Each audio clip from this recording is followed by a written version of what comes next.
Selamat malam untuk kita semua. Terima kasih atas waktu dan kesempatan yang diberikan kepada saya. Kali ini kembali lagi bersama saya dalam video menganalisis sebuah buku yang berjudul Teori Masyarakat Informasi. Sebelum kita melangkah lebih jauh tentang pembahasan buku ini, izinkan saya untuk memperkenalkan diri. Nama saya Melania Jahanur, NIM 1723 030 001. Saya dari kelas A reguler sore semester 7. Saya mahasiswa Universitas Nusa Cendana, program studi sosiologi. Sedikit analisis singkat dari saya mengenai buku yang berjudul Masyarakat Informasi. Manusia memasuki tahapan baru dari masyarakat yang disebut masyarakat informasi. Masyarakat informasi atau sering disebut dengan information society adalah masyarakat yang melakukan kegiatan distribusi, penggunaan, dan manipulasi informasi dalam aktivitas ekonomi, politik, dan budaya secara signifikan. Tujuannya untuk mendapatkan keuntungan kompetitif secara internasional melalui penggunaan teknologi informasi dengan cara kreatif dan produktif. Pengetahuan ekonomi adalah mitra di mana kekayaan diciptakan melalui eksploitasi pemahaman tentang ekonomi. Orang-orang yang memiliki sarana dalam masyarakat tersebut disebut sebagai warga digital. Yang berikut pengertian masyarakat informasi. Istilah masyarakat informasi sering dipakai untuk mendeskripsikan sebuah masyarakat dan sebuah ekonomi yang menggunakan sarana teknologi informasi dengan intensitas tinggi dalam kehidupan sehari-hari. Masyarakat tersebut menggunakan teknologi yang sama atau kompatibel untuk berbagai kegiatan pribadi, sosial, pendidikan, bisnis, bahkan untuk mengisi waktu luang. Teknologi tersebut mempunyai kemampuan untuk mengirim, menerima, dan pertukaran data digital dengan cepat antara tempat-tempat terlepas dari jarak. Di perbankan telah menggunakan teknologi informasi seperti layanan bank internet, mobile banking, dan lainnya. Manusia modern tak bisa lepas dari teknologi informasi dalam melakukan aktivitas sehari-hari yang dilakukan melalui mailing list, email, serta berinteraksi dengan komunitas dunia maya. Jadi bisa dikatakan bahwa pengolahan informasi adalah inti dari kegiatan manusia modern dengan menggunakan teknologi baru.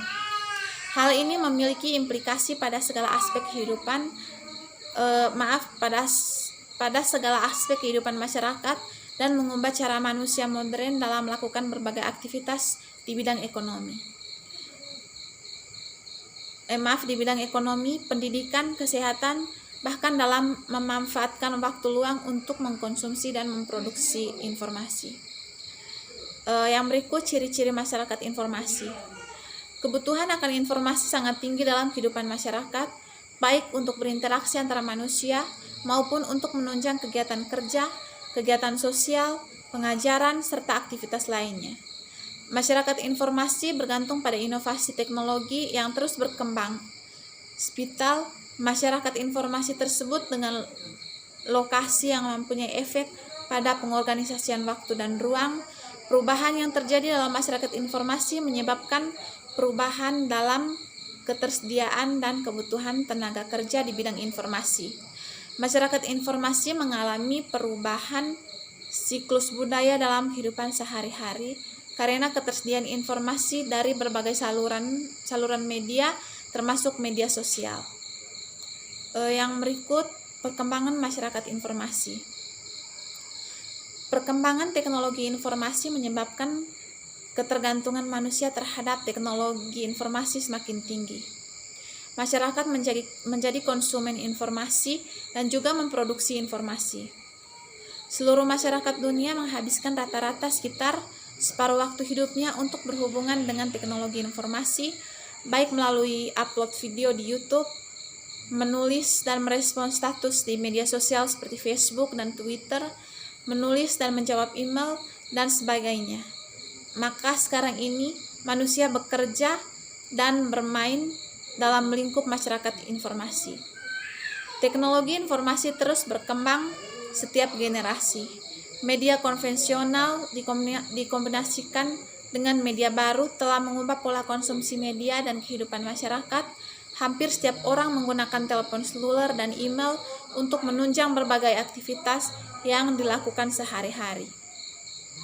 Media konvensional telah masuk ke media baru, yakni media digital dan jaringan telekomunikasi yang menawarkan gaya hidup baru, menciptakan pekerjaan baru dan isu-isu sosial. Dan isu-isu sosial dampak positif. Menghimpun keluarga dan teman, keluarga, family, dan saudara yang tersebar di berbagai lokasi dapat saling berkomunikasi dan berinteraksi melalui media sosial. Sebagai media penyebar informasi yang terbaru dan up to date dengan sangat mudah tersebar melalui situs jejaring sosial. Memperluas salinan pertemanan dengan menggunakan jejaring sosial, pengguna bisa berkomunikasi dengan siapa saja, bahkan dengan orang-orang yang belum dikenal dari berbagai penjuru dunia. Selain itu, media sosial juga dipakai sebagai sarana berkomunikasi teman-teman lama untuk reuni. Sebagai media promosi dalam bisnis, banyak pengguna menjajakan barang dagangannya melalui media sosial sehingga memunculkan pengusaha kecil. Media pertukaran data dengan menggunakan jejaring situs-situs web, para pengguna internet di seluruh dunia dapat saling bertukar informasi dengan cepat. Yang berikut dampak negatif dari media sosial. Yang pertama, tindakan kejahatan. Banyak orang menggunakan media sosial sebagai alat untuk melakukan tindakan kejahatan. Kejahatan dunia maya atau cybercrime, diantaranya coding, hacking, cracking, phishing, dan spamming. Yang berikut, pornografi. Media sosial sering dipakai untuk menyebarkan pornografi dan kekerasan, mengurangi produktivitas. Sifat adiktif dari efek media sosial membuat orang enggan bekerja. Anak-anak malas belajar sehingga kurang produktif.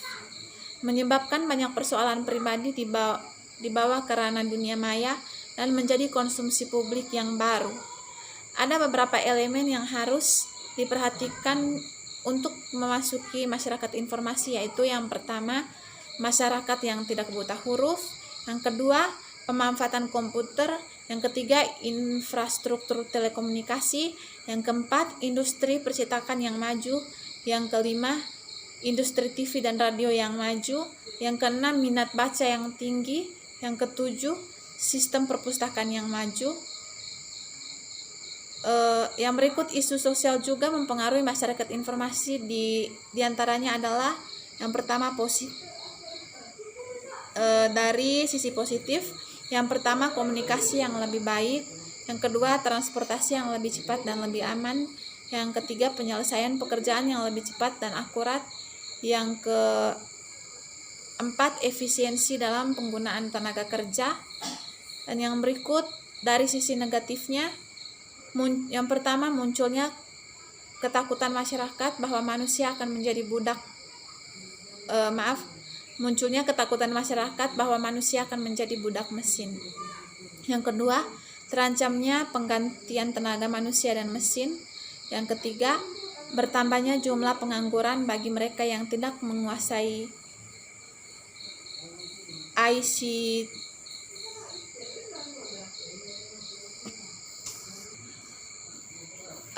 Yang kelima, bertambahnya jumlah pengangguran bagi mereka yang tidak menguasai ICT 5.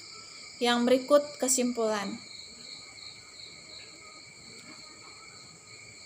Di sini saya mengambil kesimpulan sebagai berikut. Yang pertama, betapa informasi sangat penting bagi masyarakat, terutama di era informasi yang sangat kompetitif ini. Agar dapat bersaing di era ini, maka salah satu syaratnya adalah penguasaan terhadap informasi. Untuk mewujudkan masyarakat yang demikian tentu tidak mudah. mengingat banyak masyarakat kita yang belum melek informasi. Di sisi lain juga masih terjadi kesenjangan informasi antara berbagai lapisan masyarakat. Untuk itu, informasi hendaknya dapat dinikmati oleh seluruh lapisan masyarakat dengan tersedianya informasi dan kemudahan dalam mengakses informasi, maka diharapkan masyarakat dapat memanfaatkan informasi yang akhirnya dapat merubah kehidupannya agar lebih sejahtera. Yang berikut, ICT telah memberikan dampak pada cara masyarakat berinteraksi dan membangun informasi atau komunitas lewat jalan baru dalam memperoleh, menyimpan, dan menyebarluaskan informasi kembali ke masyarakat. Yang berikut, tugas kita lah sebagai intelektual untuk mendidik masyarakat kita, agar minimal masyarakat kita menyadari pentingnya pendidikan serta keterampilan yang mudah-mudahan itu semua dapat mengentaskan masyarakat kita dari kemiskinan. Dengan demikian, kita bisalah bercita-cita untuk dapat menjadi masyarakat informasi. Mungkin sekian saja analisis singkat dari saya. Mohon maaf jika ada kata-kata yang kurang berkenan di hati kita semua. Sekian dan terima kasih.